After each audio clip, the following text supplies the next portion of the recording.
Eu vou apresentar, então, né, nossos palestrantes de hoje, né, a nossa colega Sônia Raquel da Conceição Oliveira, psicóloga, psicanalista, membro do Espaço Mébius, e cujo título do trabalho é O Sujeito em Freud e Lacan, algumas considerações. Sônia vai ter 30 minutos, mais ou menos, né, para apresentar seu trabalho, e, em seguida, o trabalho será debatido pelo convidado debatedor, que é o colega Leonardo Danziato, psicanalista, professor da Unifor, Universidade Federal de Fortaleza. Seja bem-vindo, então, Leonardo, aqui com a gente. Sônia, pode começar, então, tá bom? Então, boa noite a todos.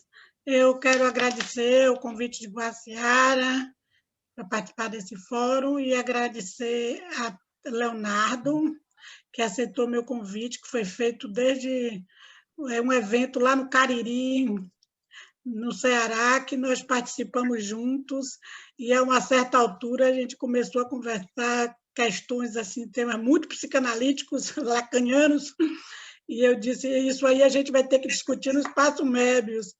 Então, acabou surgindo essa oportunidade, e obrigado por você ter aceito esse convite, viu, Leonardo? E também agradeço a presença de todos os colegas que estão aqui. Então, eu vou começar.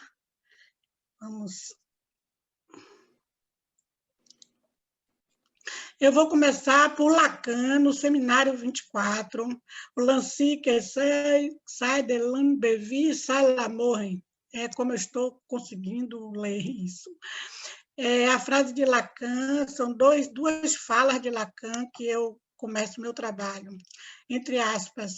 E o que eu inventei foi, em suma, para explicar, não sei bem o que isso quer dizer, para explicar Freud. Mais adiante, ele vai dizer, digamos que com esse Lancy, que é de l'Ambevi, eu tento introduzir alguma coisa que vai mais longe que o inconsciente. Estas declarações de Lacan tornaram-se enigma para mim. Por que isso é importante? Porque para Freud, como para Lacan, a noção de sujeito na psicanálise, que é o que nos interessa, tem a ver com o inconsciente, pelo menos até um momento de sua obra. Como nos advertiu Lacan, entre aspas, para e como analista, é preciso estar bestamente mordido, por Freud principalmente, isto é, acreditar nessa coisa absolutamente louca que se chama inconsciente. No seminário 22 do RSI, Lacan vai dizer que nossa experiência, né, como analistas, é a do sintoma, e que sintoma é homólogo a inconsciente. Para ele, há consistência entre o sintoma e o inconsciente. Ele diz, por isso que eu defino o sintoma pela maneira como cada um goza do inconsciente, na medida que o inconsciente o determina. Para Freud, sua maior descoberta é o inconsciente. Chamava a psicanálise a ciência do inconsciente. Fala do sujeito do inconsciente como sujeito de desejo e gozo na análise em intenção e na vida cotidiana, porque para ele o inconsciente determina todos os nossos atos, escolhas e ações. Defende que existe o pensar inconsciente e o desejar não apreendido, afirmando o limite do eu. O homem não é dono nem de seus próprios pensamentos. Golpe mortal no narcisismo dos humanos, e por isso Freud se referia à psicanálise como uma peste. No seminário 11 dos 4 conceitos fundamentais, Lacan declara que Freud nos deu o tronco, o mastro, o pilô, onde amarrar nossa prática, mas com conceitos em movimento a serem revistos. Ainda nesse seminário, Lacan reconhece que o inconsciente de Freud, a partir dos textos sobre o capítulo 7 dos sonhos, os atos falhos e os xistes, nos indicam que a psicanálise introduz outra coisa. E Lacan diz, e é porque Freud lhe afirma a certeza do inconsciente, né, que ele muda o mundo para nós. Continua, não digo que Freud introduz o sujeito no mundo, mas direi que Freud se dirige ao sujeito para dizer o novo. Aqui, no campo do sonho, o sujeito está em casa. Ou seja, no campo do inconsciente, o sujeito está em casa. Lacan fala que durante anos foi preciso todo esforço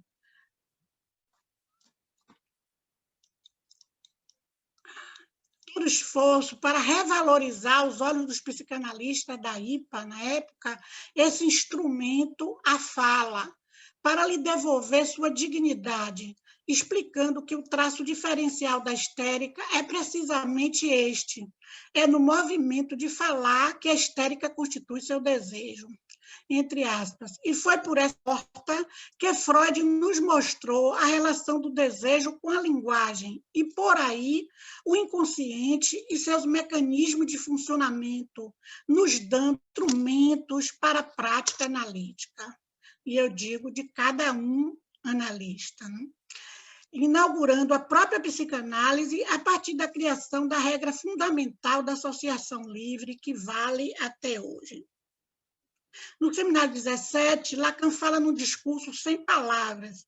No seminário 19, ou pior, ele faz a diferença entre fala, dito e dizer. Tudo que é dito é semblante, não está em nenhum outro lugar, senão no que se escuta. E é isso, a fala. O dizer é outra coisa, um outro plano, é discurso. Mas voltando a Lacan e Freud, Lacan critica os analistas que colocam o inconsciente de Freud nessa versão do um fechado, como uma unidade, algo das profundezas. Aliás, é algo que eu fiz questão de trazer, essa observação de Lacan, porque eu tenho ouvido muito isso, acho isso meio equivocado, meio injusto com Freud. Então, Lacan vai dizer que não é isso que o capítulo 7 dos sonhos, os atos falhos e os xistes falam. Lacan diz que Freud não conheceu a linguística, mas nesses textos só se refere aos jogos do significante. No seminário 24, ele diz, para Freud, trata-se no inconsciente de efeitos de significante. Podemos ouvir Freud falar ou se defender sobre a questão das profundezas. Ele diz, o analista trabalha nas profundezas porque, ao contrário da medicina e da psiquiatria, dá ênfase aos fatores psíquicos e não orgânicos e deve se manter livre de qualquer hipótese que seja anatômica, química ou fisiológica. Critica a terapia que dá ênfase ao conflito do presente, busca a causa dos sintomas nos motivos atuais, e dá valor à influência do infantil, que ele chama a criança desde o tempo de criança do peito até 5 anos. Adverte que isso não tem nada a ver com a psicanálise. Cada um tem o direito de pensar e escrever sobre o que quiser, mas não tem o direito de apresentar como uma coisa que não é. Freud defende que uma análise precisa se ocupar do que ele chama pré-história infantil. Prioriza o tempo de 0 a 3 anos como um momento de maior capacidade para receber e reproduzir impressões, palavras ouvidas, experiências ou sensações vividas. Para ele, são as impressões esquecidas ou não registradas como inconscientes que deixam as mais profundas marcas em nossa mente, com efeito traumático, tendendo a se repetir, muitas vezes no nível das sensações e das angústias sem palavras. Freud explica que essas inscrições no inconsciente são esquecidas a partir do recalcamento e da amnésia infantil, mas não são abolidas, porque são indestrutíveis. Muitas vezes impossíveis de serem acessadas na análise através do processo de recordar, repetir, elaborar, porque são da ordem do irrememorável. Então, eu fico pensando se isso tem a ver com uma questão, né, com o Lalande ou com essa discussão que agora está aparecendo, né, sobre o inconsciente real. Mas, enfim, Freud fala do caráter atemporal do infantil e, desse modo, o infantil não se desfaz no adulto, mas permanece sendo aquilo que o mesmo que o analisante reconstrói ou inventa no trabalho de análise. Ele dá como exemplo, no caso do Homem dos Ratos, a cena que aconteceu quando ele tinha 3 anos de idade, e numa cena onde o pai, né, ele apanhou do pai, tomou uma surra, como a gente diz, do pai, e ele não conhecia ainda as palavras. Então, ele começou a xingar o pai de sua lâmpada, sua toalha, seu prato. E, nesse momento, o pai parou lhe bater e exclamou essa frase que acabou marcando todo o seu destino, né?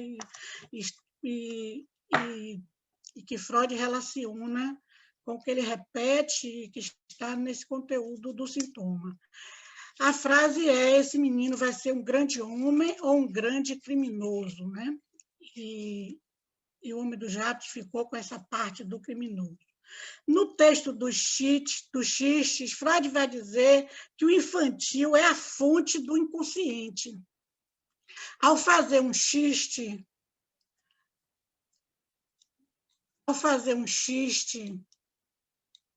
o pensamento involuntário, o pensamento mergulha no inconsciente para encontrar a pátria de seu primitivo jogo de palavras. E ele diz que isso tem a ver com o inconsciente brincalhão. O analisante ri, às vezes, sem querer, quando ele é pego de surpresa, né? Com um ato falho, ou até uma interpretação, ou algo se revela como uma verdade inconsciente naquele momento. Freud diz que nos xistes vemos um esforço em recobrar o antigo prazer do nonsense, sem sentido, o antigo prazer com as palavras, inventando palavras novas com pedaços de palavras, como o fã milionário. No Historial do Homem dos Ratos, Freud vai dizer que o inconsciente é o infantil. No Seminário 24, Lacan fala dos xistes como exemplo do jogo de palavras, jogo de significante, sem sentido, nonsense, como próprio do inconsciente. Lacan tem razão em questionar essa ideia das profundezas em Freud, porque o modelo do aparelho psíquico de Freud é totalmente virtual, desconstruindo as noções conhecidas de tempo e espaço.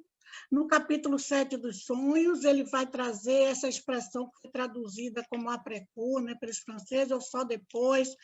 No caso Emma, ele vai falar do efeito retardado do trauma na produção dos sintomas, invertendo a dimensão temporal, e a partir daí também Lacan inventa o tempo lógico. No texto do inconsciente, Freud nos diz que os processos do sistema inconsciente são intemporais ou atemporais, não se ordenam temporalmente, não se alteram com a passagem do tempo, são indestrutíveis. Por isso, um adulto em análise pode viver uma experiência infantil como se fosse naquele momento e pode falar, né, por exemplo, de um pai que já morreu há 10 anos e falar como se o pai estivesse presente, né? Então, Lacan diz que no sonho, no ato falho, no xiste, o que Freud introduz, demonstra, é o modo de tropeço, desfalecimento, rachadura, descontinuidade, vacilação, algo de estranha temporalidade. O que é introduzido pela experiência do inconsciente é da fenda, do traço, da ruptura, da falta. Considera que o núcleo da estrutura do inconsciente é a ânsia causal, a falta, o buraco. E observa que nessa ânsia, o que se produz como produção do inconsciente é sempre um achado com caráter de surpresa, como algo que se estatela, um reachado sempre a escapar de novo, evanescente, instaurando a dimensão da perda. Para Lacan, esse inconsciente mostra-se evasivo, pulsante, inacessível à contradição, atemporal, indestrutível. E para ele, o que Freud faz é chamar o sujeito de volta para casa, no inconsciente, mostrando que o sujeito não é o eu, o indivíduo, é evanescente, indeterminado. E no sujeito da enunciação, ele vai dizer, enquanto segundo as frases interjeição, imperativo, é sempre ele que nos põe seu enigma e que fala em nós. Eu queria mostrar alguns exemplos na obra de Freud sobre essa importância, né, do discurso das palavras, dos múltiplos significados das palavras, da homofonia, da letra como significante. E aí eu vou vou compartilhar, né, vou voltar aqui para compartilhar isso aqui que eu preparei para mostrar para vocês.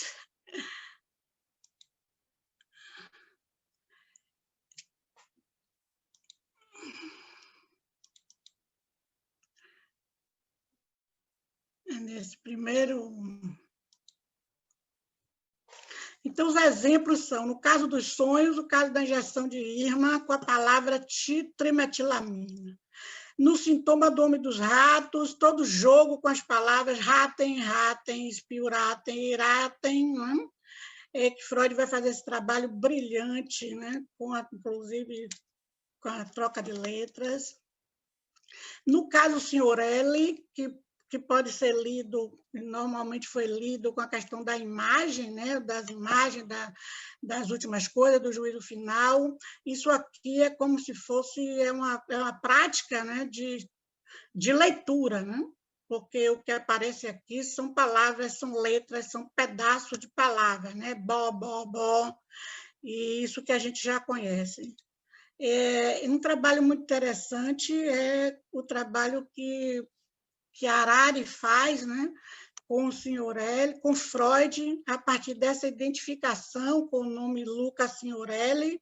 O nome de Freud, Luca Signorelli é o nome de batismo de Signorelli, e ele vai mostrar como Freud se identificou, na verdade, como Sigismundo Shlomo, como isso tem a ver com a herança, né, do outro, né, que ele recebeu a partir do pai, que colocou o nome dele Shlomo por uma dívida com o avô, com o próprio pai, e como Freud, ao longo do tempo, ele vai acompanhando através de cartas de Freud, como ele vai assinando, Freud acaba fazendo o seu nome, né, assinando Sig como se fosse Sigismund Freud, e depois como Sigfreud.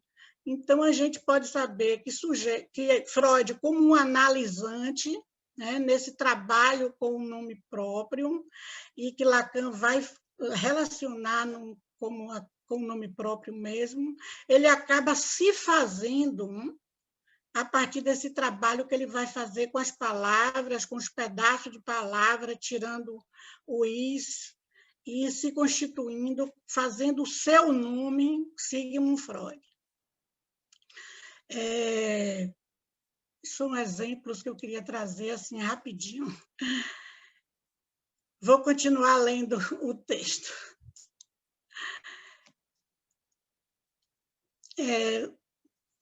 Lacan diz que resgatou uma dimensão do inconsciente freudiano que estava esquecido pelo que ele chama os ortopedeutas, analistas da IPA e das terapias do ego. Sua proposta era tirar de Freud o máximo proveito do que ele nos traz, indo um pouco mais longe através de uma formalização. Então, sabemos que Freud bebeu da fonte do estruturalismo e da linguística para propor o inconsciente é estruturado como uma linguagem.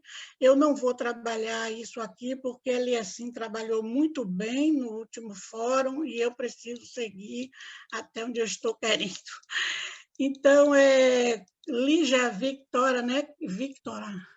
Naquele livro Topologia Clínica Psicanalítica, nos conta que Lacan usa da matemática e da topologia para mostrar cientificamente o inconsciente de Freud, o que ele dizia, ele viveu explicando Freud, né? E, para isso, ele vai usar as superfícies uniláteras, os objetos topológicos, banda de Möbius, Crosskart, garrafa de Klein, para mostrar, né, esse consciente que não tem direito nem avesso, nem dentro nem fora, e nenhuma fronteira clara entre o mundo externo e o mundo interno. Então, eu vou voltar a fazer uma... Vou tentar aqui, isso que eu tinha pedido, mostrar isso para vocês, né? Isso. Está dando para ver? Eles estão vendo?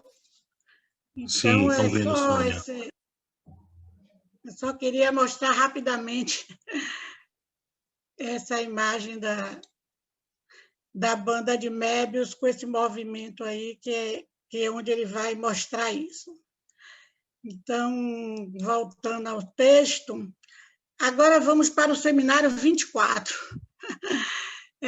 No seminário 24, entre muitas outras coisas, Lacan vai falar do inconsciente, dizendo que é uma entidade que ele liga, né, define como simbólico, O inconsciente é uma entidade que eu passei a definir como simbólico, usando o nó, né, a cadeia borromiana, uma entidade com a qual é preciso saber se virar, saber fazer aí, não é igual, em outro pedaço ele vai dizer isso, saber fazer aí não é igual ao saber absoluto, e vai dizer o real. Então, ele está dizendo que não é o real, né? É o simbólico, está nesse campo. Ele diz, o real tem a verdade, mas não fala. O inconsciente é o que faz mudar alguma coisa, o que reduz o sintoma. Ele vai falar também que o inconsciente é do outro como portador do significante que se trata no inconsciente. O saber é o inconsciente, o saber é efeito de significantes, o inconsciente é efeito de significantes. O saber do inconsciente é um não saber.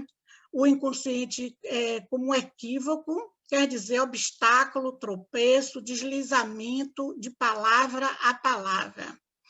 Em lugar de sujeito, em outro momento que ele vai falar sobre, está falando aí sobre essa relação do sujeito, do inconsciente, que a partir do momento que deixa de falar do sujeito inconsciente para falar sobre o saber, né? Então, eu vou voltar a fazer outro compartilhamento aqui. Quero mostrar para vocês esse esquema, né, esse resumo que eu fiz no slide, sobre o que ele vai falar no Lancy, né? Então, o Lancy não sabe, quer dizer não sabido, que sai, que sabe, bevi, equívoco, unibevi, um equívoco, unibevi com homofonia com beviche, inconsciente. O inconsciente é o lugar de um não saber, um não sabido que sabe de um equívoco, parece que esse fica assim, num resumo. Um não sabido que sabe de um equívoco é o amor. E eu vi numa tradução dos argentinos, né? Uma versão dos argentinos, eles fazem essa tradução, não sabido que sabe de um equívoco é a morte.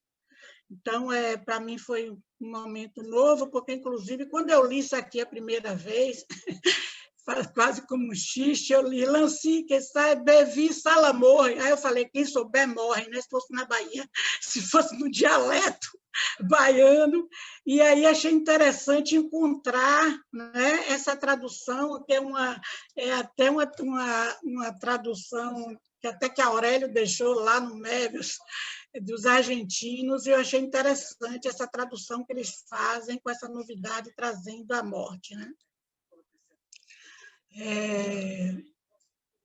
Eu vou voltar, se der tempo, para umas questões sobre a prática clínica, sobre a interpretação, mas eu queria...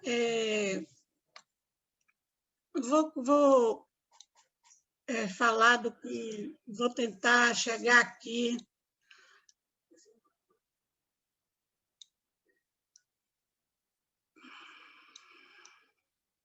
Vou chegar aqui à frase do início, né? Desse seminário 24, embora, se der tempo, depois eu retorno a essas questões da interpretação, de que algumas novidades, não é, que Lacan traz no seminário 24 sobre a prática, sobre o final de análise. Eu trabalhei também na jornada do final do ano. Mas, depois dessa leitura, eu digo assim, podemos dizer que no seminário 24 também Lacan busca um ideal, além da interpretação como poética, efeito de sentido, mas também como efeito de buraco, ele propõe o sonho de um significante novo, sem nenhuma espécie de sentido. Então, ele diz que um significante novo, que não tenha nenhuma espécie de sentido, nos abriria para o que eu chamo, que ele diz, né, o que eu chamo de real. Então, eu fiquei pensando na frase inicial, né, naquele parágrafo inicial, se o que é que isso teria a ver com ir além do inconsciente, né? No seminário 23 do Santoma, ele vai dizer, mas no que chamo de real, o real eu inventei. Então, é algo que considero, ele diz, como sendo o meu sintoma. Então, na medida em que Freud fez uma descoberta do inconsciente, podemos dizer que o real é minha resposta sintomática, ele está falando, né? Mas ele vai descrever o real em vários seminários. O real é o impossível de ser falado, o inapreensível, o inabordável. No seminário 17 é o gozo ruinoso, ligado com a pulsão de morte. Na terceira, o real é o que retorna sempre ao mesmo lugar. No seminário 24, o real é o que não cansa de se escrever. No ou pior, é no plano do impossível que define o real. No seminário 21, os não tolos, o próprio real, são três, a saber, o gozo, o corpo, a morte, enquanto eles são enodados apenas por esse impasse inverificável do sexo. Então, eu fiquei também tentando entender, né, o que é que ele estava chamando esse real e o que seria um significante novo, mais próximo do real. Né? E eu vou terminar com essa frase, com essa fala de Lacan, que ele vai dizer assim: eu quebro minha cabeça contra o muro de minha invenção, é o que me aborrece. E o que eu inventei foi, em suma, para explicar Freud. Essa frase que eu dizia lá. E adiante ele vai dizer: eu me atormento com histórias da cadeia borromeana. Ele se diz embrulhado com a sua invenção. Então, eu fiquei pensando que depois de anunciar o objeto pequeno a como se fosse sua criação, eu acho que no lance a invenção de Lacan é a cadeia borromeana, o RSI inodado, né? O que ele chamou a estrutura, o real. Então, eu acho que com a cadeia borromeana, Lacan vai além de Freud, sabendo dele usá-lo, como ele nos aconselhou, para construir seu nome próprio, né? Porque é como se fosse o RSI ou fosse o nome próprio de Lacan, né? Inodado na cadeia borromeana. Então, ainda tem um tempo, Guassi. Hein, Guassi? Guassi ainda tem um tempo? 2 minutos? Ah, 2 né? minutos. Então, para ser muito rigorosa, né? Esses 2 minutos aí, eu vou colocar uma novidade que ele vai trazer sobre a questão para a prática, né, com esse seminário, é a questão da interpretação, quando ele vai dizer que a interpretação, vocês devem se inspirar. Na terceira, ele vai dizer que a interpretação implica no analista saber que o essencial está no jogo de palavras, no equívoco, e não no sentido.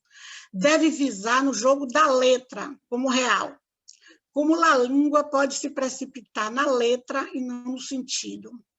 E no seminário 24, ele vai dizer: vocês devem se inspirar na poesia para intervir, pois a interpretação tem que exercer a função de outra coisa que une o som e o sentido, a homofonia.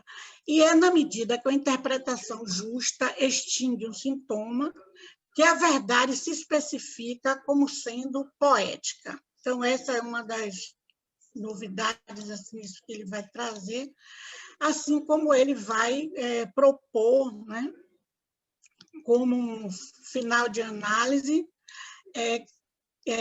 algo que não é da ordem da identificação ao eu, nem a identificação imaginária a narcísica ou analista, nem ao inconsciente, que aí ele vai falar, inclusive, no 24, ele vai falar que a identificação final de análise não pode ser ao inconsciente, que resta o outro, portador dos significantes, o neurótico continuará sofrendo efeitos do inconsciente, né? Efeito de significante, mas ele vai dizer que, no final de análise, não consiste na liberação do sintoma, né?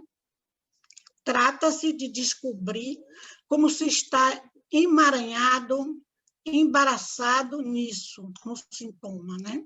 Então, Freud já dizia que o objetivo da análise não é fazer desaparecer sintomas.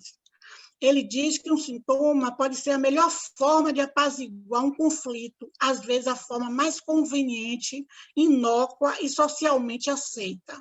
No caso da Elizabeth, Freud diz que um sintoma pode ser uma compressa fria diante de uma ferida ardente.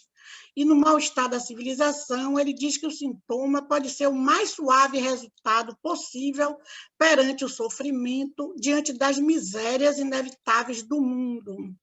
Então, Lacan vai dizer que o final de análise seria uma identificação do sintoma, saber fazer com, né? Saber haver-se, saber lidar, manipulá-lo, saber desembaraçá-lo. Em outro momento, ele coloca o Y, né? Savoir e fé, e que isso quer dizer saber se virar, diferente de saber fazer. Então, na análise, trata-se de saber a maneira como cada um se vira por seu sintoma. Saber se virar com seu sintoma, está aí o final de análise. Eu, pessoalmente, gosto muito dessa tradução, se virar com, que eu acho que tem a ver com esse momento de invenção, no sentido da criação de um vir-a-ser, né? Algo que também pode ser feito numa análise. E aí eu vou terminar com uma frase de Aurélio, num texto dele de 2008, ele escreve que, a partir da topologia, o sujeito é responsável de inventar o saber inconsciente que que determina suas escolhas sexuais e até seu destino. Esclarecendo a diferença entre falar e dizer, colocando o sujeito como um artesão no centro da cadeia borromiana, Aurélio diz que o analista intervém usando das próprias ressonâncias sonoras da fala do analisante para que as letras e os significantes possam se escrever de uma maneira diferente e que possam ser lidos de outra forma, possibilitando ao analisante, sob a função sujeito, retorificar o que diz para ler diferente o que diz. E aqui eu agradeço e encerro o meu trabalho.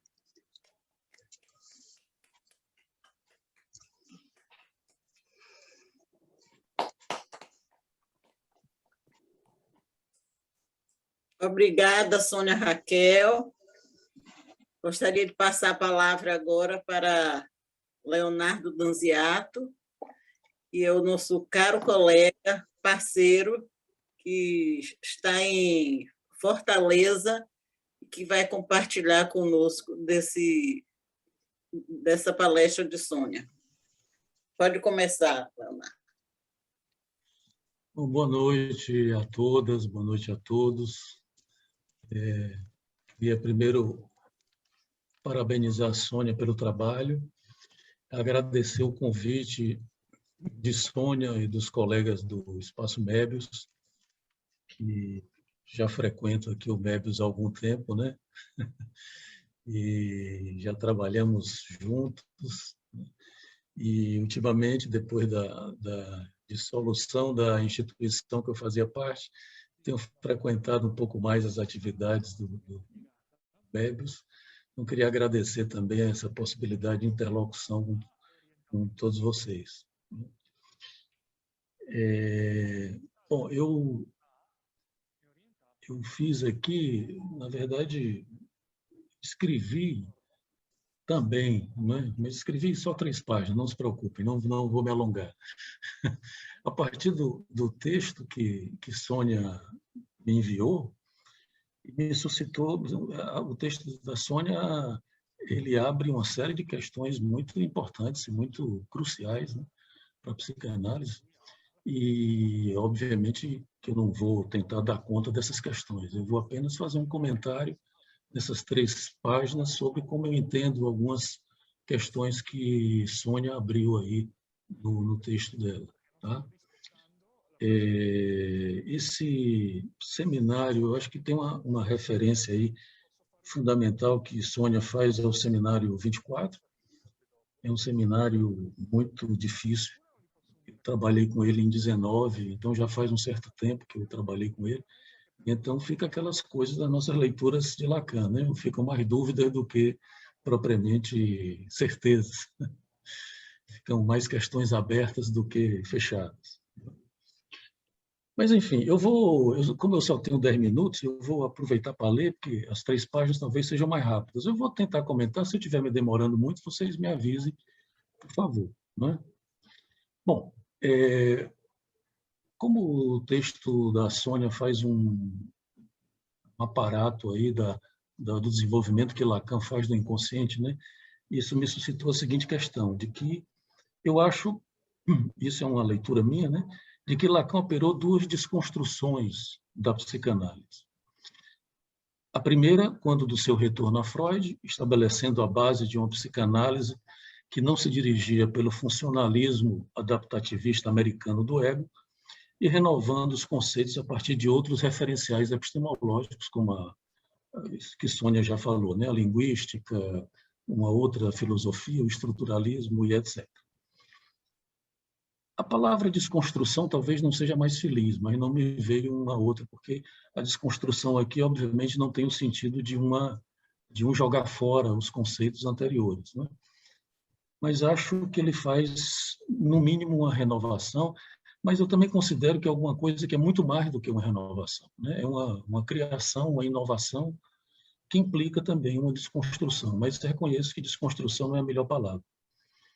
A segunda desconstrução, isso também, eu parto muito de uma leitura que eu fiz do livro do Milner, não confundir com Millet, o Milner, né, o Jean-Claude Milner, que é a Obra Clara, que é um livro fabuloso, que eu recomendo a todos. E o Millet faz uma leitura mais ou menos nesse sentido.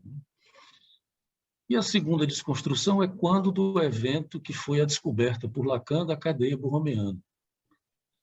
Não que ele descobriu a cadeia, né? Ele descobriu para ele, né? Se deparou com a cadeia. E operou uma desconstrução dos conceitos, e acho que isso que eu vou dizer é o mais importante aqui para a leitura do texto da Sônia. Ele operou uma desconstrução dos conceitos habituais que ele mesmo utilizava, como as estruturas clínicas, a supremacia da estrutura de linguagem, o Édipo, o nome do pai, o falo e o inconsciente. Não que ele os descarte, mas se depara com a insuficiência e a inconsistência da estrutura. Eu acho que isso é fundamental para a gente poder entender esse avanço que Lacan faz. Ao promover o real ao centro da estrutura, Lacan termina por definir a dimensão do gozo como o campo do humano, assim como situa o corpo como o outro do real. O outro que era do simbólico passa a ser o corpo como esse outro do real. Essa direção produz uma mudança de regime que altera a própria concepção de inconsciente, do saber e da letra, ultrapassando o segundo classicismo dos matemas, que é uma referência ao Millet, né? O Millet chama assim o classicismo de Lacan, ultrapassando o segundo classicismo dos matemas e inaugurando a topologia dos nós. Como efeito desse deslocamento, observamos uma ultrapassagem da concepção do inconsciente, baseado na identificação e no saber, enquanto lugar do outro, o grande outro, com o qual o sujeito se identificaria, para um inconsciente sustentado por equivocações, cujo modelo é a língua. Na minha leitura, considero que passamos da lógica do saber para uma lógica da suplência. Se o que se constata nesse momento é a insuficiência da estrutura de linguagem, eu considero isso, que Lacan se depara com a insuficiência do falo, a insuficiência do nome do pai, a insuficiência da estrutura. Né? Se o que se constata nesse momento é a insuficiência da estrutura de linguagem, do significante ou a inconsistência, né? Da significação do nome do pai, do falo, para dar conta dos efeitos do real, esse saber inconsciente vai promover e exigir uma lógica suplementar da suplência. Perdoem a redundância, mas é para que fique claro, né? O saber agora precisaria ser um tipo de suplência. Essa movimentação produz uma série de consequências clínicas, já que diante do l'ensuccès, que é exatamente o título que a Sônia se referiu, né? Do l'ensuccès de l'indévis et l'amour, e a relação que Lacan faz entre o l'insuccès e o l'insuccès, o insucesso, né? Bom, essa movimentação produz uma série de consequências clínicas, já que o l'insuccès, tem um sexo aí no meio, né? O insucesso do saber, devemos recorrer à invenção, uma nominação que faça uma suplência. O Noble Romeu, o Saint-Homme e o amor são respostas de Lacan à constatação dessa insuficiência na clínica. Com a destituição do outro, do grande outro, do simbólico, que não existe, assim como com a constatação dessa verdade do real, que a relação sexual não existe, o saber inconsciente fica interrogado. Toda uma problemática da relação entre o saber, a verdade e o gozo, indicando a impossibilidade da significação, aqui se apresenta. A noção de saber faz crer, e aqui é uma referência ao Seminário 24, a noção de saber faz crer que o outro existe, que ele sabe. E isso, segundo Lacan, é uma fraude. Isso é muito interessante, não é? Que o Lacan fala da psicanálise como uma fraude. Vou só repetir que eu acho importante. A noção de saber faz crer que o outro existe, que ele sabe. E isso, segundo Lacan, é uma fraude. A lógica da significação que prometia que S1 chegava ao S2 é agora, Lacan acaba com isso no Seminário 16, a Sônia também se referiu a isso, né? A partir do pau ordenado, ele desfaz essa possibilidade do S1 chegar no S2 ou pegar o S2, que indica exatamente a impossibilidade da operação de significação. Né? Me perdi aqui. Sim, a lógica da significação que prometia que S1 chegava ao S2 é agora denunciada como uma fraude do sentido e do semblante. O saber, portanto, nunca logra encontrar um verdadeiro sentido, já que a relação sexual não cessa de não se inscrever. E visto que o sentido existe ao real, está lá no nó, né? O sentido como o que existe ao real e o real como o que existe ao sentido. Estamos aqui diante do que Lacan denomina de um significante tout seul, que literalmente seria tudo só, né? Ou todo só, mas que eu sugiro que a gente possa traduzir por tão só. Tão só como sempre esteve. Por isso mesmo, ele promove a ideia, ele, Lacan, né? A ideia da estrutura de linguagem como um enxame, cujo significante em francês, leçon, é homófono de S1, ou seja, um enxame de S1 tão sós, já que divorciados de S2. Quer dizer, mais do que com o saber que se obteria através da cópula de S1 com S2, com o que temos de lidar agora é com o real do corpo em sua inóspita solidão diante desse gozo do corpo, esse primeiro parceiro sintoma que suscita o deciframento dos equívocos de La Língua. Se não me engano, na Conferência de Genebra, Lacan diz isso, né, de que o corpo é o primeiro parceiro. Não tenho certeza se é na Conferência de Genebra, mas acho que é. Bom, esse primeiro parceiro sintoma que suscita o deciframento dos equívocos de La Língua. O que se busca nessa solidão de S1, senão a grafia do gozo do corpo e o amor. Isso altera o regime das identificações. Se a primeira concepção de inconsciente implicava a oposição entre significante e sentido, nesse momento, o significante parte de La Língua como um equívoco. Como diz Laurent, o Henrique Laurent, esse equívoco de La Língua é o fundamento primário do inconsciente, sendo a linguagem já uma elucubração, uma decifração de saber sobre La Língua. Laurent, ele vai colocar as coisas nesses termos, né? A língua como sendo algo primário, vamos dizer assim, e que a linguagem já seria uma decifração de La Língua. No título mesmo do seminário, L'Ansiquissé de l'Inbevi, c'est l'amour, Lacan opera uma transliteração joyciana do termo inbevi, fonologicamente semelhante com unbewusst, isso que a Sônia apresentou aí no quadro, né? termo alemão utilizado por Freud para nomear o inconsciente. Na verdade, o título inteiro desse seminário encerra uma equivocação de La Língua e indica um paradigma da interpretação lacaniana. Acho que era um pouco isso que a Sônia estava falando, né? A lógica, que não é propriamente uma lógica do significante, mas uma lógica da equivocação. A partir daí, o inconsciente, unbewusst, passa a ser concebido não unicamente como lugar de um saber insabido, o Lancy, pois o Lancy que sé, o insabido que sabe, comporta um Lancy-success, um insucesso, um fracasso, portanto, desse saber inconsciente. Esse jogo de letras de La Língua indica outra concepção do inconsciente, não mais entendido como o lugar de um saber, onde se poderia concluir uma verdade, já que essa operação é sempre o Lancy-success, um fracasso. Mais do que um saber insabido, um Lancy, o inconsciente unbewusst comporta o gozo com a equivocação imbevi de La Língua, assim como a variedade da verdade, uma vérité.